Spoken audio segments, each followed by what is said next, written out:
അഭയ case വിധിക്ക് ശേഷം കേരളം ഇത്രയധികം ചേരിതിരിഞ്ഞ് നിൽക്കുന്ന മറ്റൊരു വിധി ഉണ്ടായിട്ടില്ല എന്ന് തന്നെ പറയാം. ദിലീപിനെ വെറുതെ വിട്ടു. അതിൽ സന്തോഷമുള്ള ഒരു ദിലീപ് ഫാനാണ് ഞാൻ. കാരണം ഇത്രയധികം അനായാസം അഭിനയിക്കുന്ന മറ്റൊരു നായക നടൻ മലയാളത്തിലുണ്ടോ എന്നെനിക്ക് സന്ദേഹമുണ്ട്. മറ്റ് നടന്മാരുണ്ട്, പക്ഷേ നായക നടന്മാരിൽ ഏറ്റവും ആയാസമില്ലാതെ ഏറ്റവും സ്വാഭാവികമായി അഭിനയിക്കുന്ന വ്യക്തിയാണ് ദിലീപ്. അദ്ദേഹത്തിൻ്റെ ചില ചലച്ചിത്രങ്ങൾ, പഞ്ചാബി ഹൗസ് അതുപോലൊക്കെ ഉള്ളതൊന്ന് വീണ്ടും എടുത്തു കണ്ടാൽ മതി എത്ര അനായാസമായിട്ടാണ് ഓരോ റോളും കൈകാര്യം ചെയ്തെന്ന്.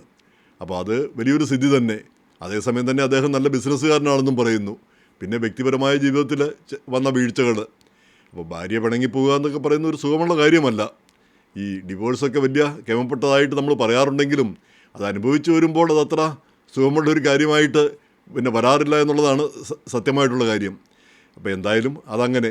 ഇവിടെ ഇപ്പോൾ നമ്മൾ പരാമർശിക്കുന്നത് അതിജീവിതയ്ക്ക് നീതി കിട്ടിയോ എന്നുള്ളതാണ്.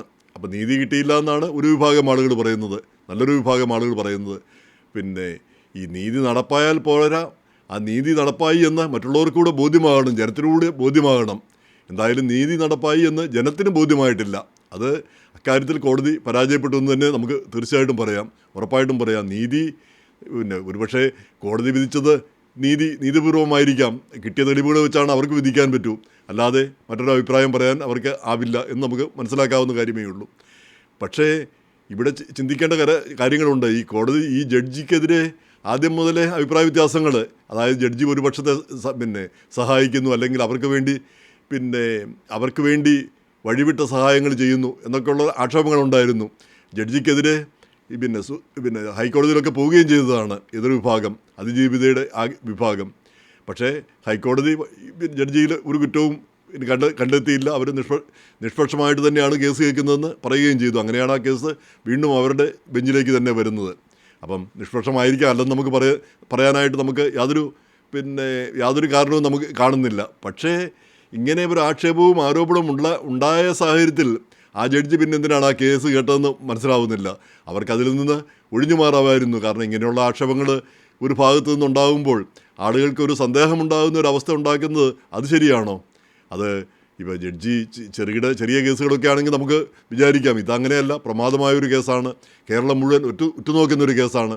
പിന്നെ ദിലീപിനെ പോലെ ഒരു വലിയ നടനാണ്, അതുപോലെ വലിയ സമ്പന്നനായ വ്യക്തിയാണ്. അപ്പോൾ അങ്ങനെയുള്ള പല കാര്യങ്ങളുമുണ്ട്.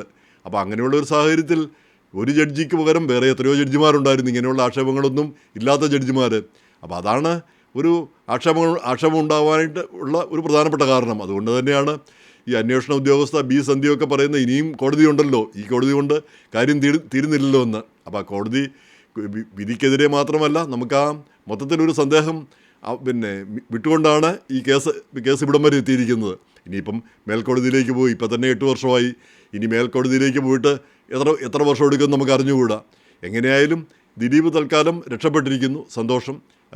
ഞാൻ നേരത്തെ പറഞ്ഞ പോലെ തന്നെ അദ്ദേഹം വലിയ നടനായതുകൊണ്ട് അദ്ദേഹം എന്ന ഒരു കലാകാരൻ രക്ഷപ്പെടുന്നതിൽ നമുക്ക് സന്തോഷമേ ഉള്ളൂ. പക്ഷേ അപ്പുറത്ത് നിൽക്കുന്നതും ഒരു കലാകാരിയാണ്, ഒരു വലിയ കലാകാരിയാണത്. അതും ഇത്ര ഹീനമായ ഒരു കുറ്റകൃത്യം എങ്ങനെയാണ് ഒരാൾക്ക് ആലോചിക്കാൻ പറ്റുക? സത്യമാണെങ്കിൽ ഈ നമുക്ക് അതിജീവിതയെ ഒരു സ്ത്രീയെ ബലാത്സംഗം ചെയ്ത് അതിൻ്റെ ഫോട്ടോയൊക്കെ എടുത്തുകൊണ്ട് വരണമെന്ന് പറഞ്ഞ ഒരാൾക്ക് കൊട്ടേഷൻ കൊടുക്കാൻ അത്ര നിന്ദ്യമായിട്ട് ചിന്തിക്കാനായിട്ട് ആളുകൾക്ക് എങ്ങനെ കഴിയുമെന്ന് എനിക്ക് മനസ്സിലാവുന്നില്ല. അതും ഇന്നലെ വരെ അവരെത്രയോ നല്ല സിനിമകളിൽ ഇരുവരും ചേർന്ന് അഭിനയിച്ചതാണ്. ഈ 2020 എന്നൊക്കെ പറഞ്ഞ ആ സിനിമയിലൊക്കെ ഇവർ രണ്ടുപേരുമാണ് നായികയും നായകനുമായിരിക്കുന്നത്. എത്രയോ മനോഹരമായിട്ടുള്ള രീതിയിലാണ് ആ സിനിമ മുന്നോട്ട് പോയത്. അപ്പോൾ അങ്ങനെയുള്ള വ്യക്തികൾ തമ്മിൽ ഇങ്ങനെ പിണങ്ങുമെന്നോ ഒന്നും നമുക്ക് വിചാരിക്കാനേ ആവില്ല. എന്നിട്ട് അതിങ്ങനെയുള്ളൊരു തീരുമാനത്തിൽ, ഇങ്ങനെയൊരു കാര്യത്തിലെത്തുമെന്ന്. ഇപ്പോൾ ഇവിടെ പറഞ്ഞിരിക്കുന്നത് ഈ അതിജീവിതയെ ആക്രമിക്കാനായിട്ട് കൊട്ടേഷനായിരുന്നു. പക്ഷേ അത് ഗൂഢാലോചന തെളിഞ്ഞിട്ടില്ല എന്നാണ് കോടതി പറയുന്നത്. ആരെങ്കിലും പറഞ്ഞ് ആർക്കെങ്കിലും വേണ്ടി ചെയ്തതാണ്. അപ്പോൾ ആരാണത്? ആ ആൾ അല്ലെങ്കിൽ അതിൻ്റെ ഗൂഢാലോചന തെളിഞ്ഞിട്ടില്ല എന്നാണ് കോടതി പറയുന്നത്.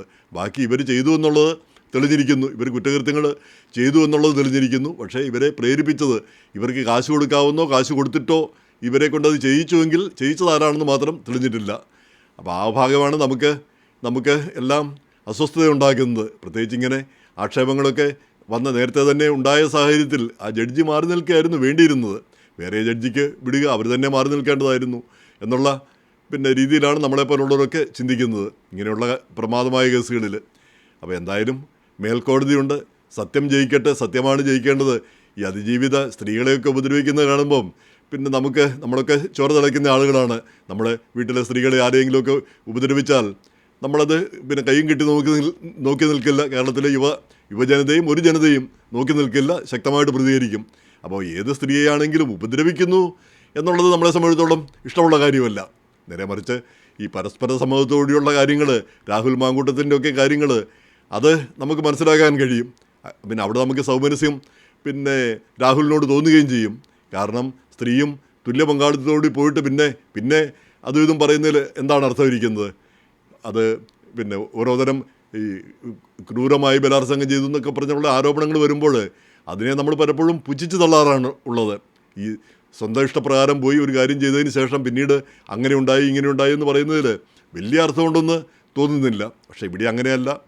പിന്നെ ഒരു അറിയപ്പെടുന്ന നടി, കേരളത്തിലെ സെലിബ്രിറ്റികളിൽ ഒരാൾ, അവരെ ഇങ്ങനെ ഈ പിന്നെ ജോലി കഴിഞ്ഞ് പിന്നെ ഷൂട്ടിംഗ് കഴിഞ്ഞ് പോകുന്ന വഴിക്ക് വണ്ടി തടഞ്ഞു നിർത്തി അവരെ ഉപദ്രവിക്കാൻ കഴിഞ്ഞു എന്ന് പറഞ്ഞാൽ അത് തന്നെ എത്രയോ വലിയൊരു കുറ്റമാണ്, എത്രയോ വലിയൊരു കുറ്റകൃത്യമാണ്.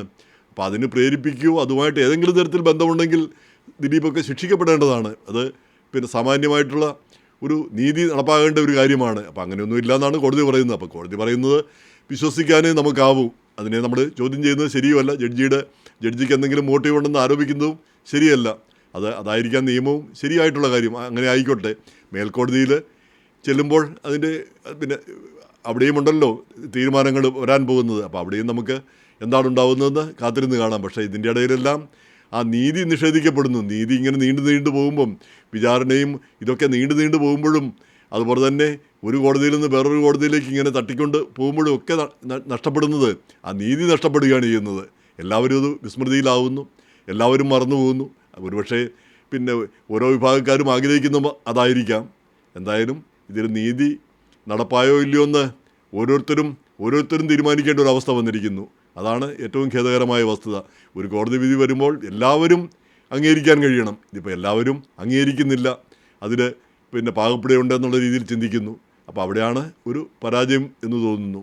നമ്മൾ അതിജീവിതയുടെ ഒപ്പം, പക്ഷേ ദിലീപിനും നല്ലത് വന്നോട്ടെ, അദ്ദേഹം ഒരു മഹാനടനാണ്, അദ്ദേഹത്തിന് ദോഷമായിട്ട് വരരുത്. പക്ഷേ കുറ്റകൃത്യം ചെയ്തിട്ടുണ്ടെങ്കിൽ, ഇത്ര ഹീനമായിട്ടുള്ള കുറ്റകൃത്യം ചെയ്തിട്ടുണ്ടെങ്കിൽ, ഇപ്പോൾ ഒരു കൊലപാതകമോ ഒക്കെ നമുക്കറിയാം, ആ ഒരു സ്പർ ഓഫ് ദ മൊമെൻറ്റ്, ഒരു നിമിഷത്തെ ചാഞ്ചല്യം കൊണ്ട് ചിലപ്പോൾ സംഭവിച്ചു പോകാം. പക്ഷേ ഇതല്ലല്ലോ. ആലോചിച്ചുറപ്പിച്ച് ഇങ്ങനെ ഒരു കുറ്റകൃത്യം ചെയ്തിട്ടുണ്ടെങ്കിൽ അത് തികച്ചും ശിക്ഷാർഹമാണ്, ശിക്ഷ അർഹിക്കുന്നതുമാണ്, ശിക്ഷ കിട്ടുകയും വേണം.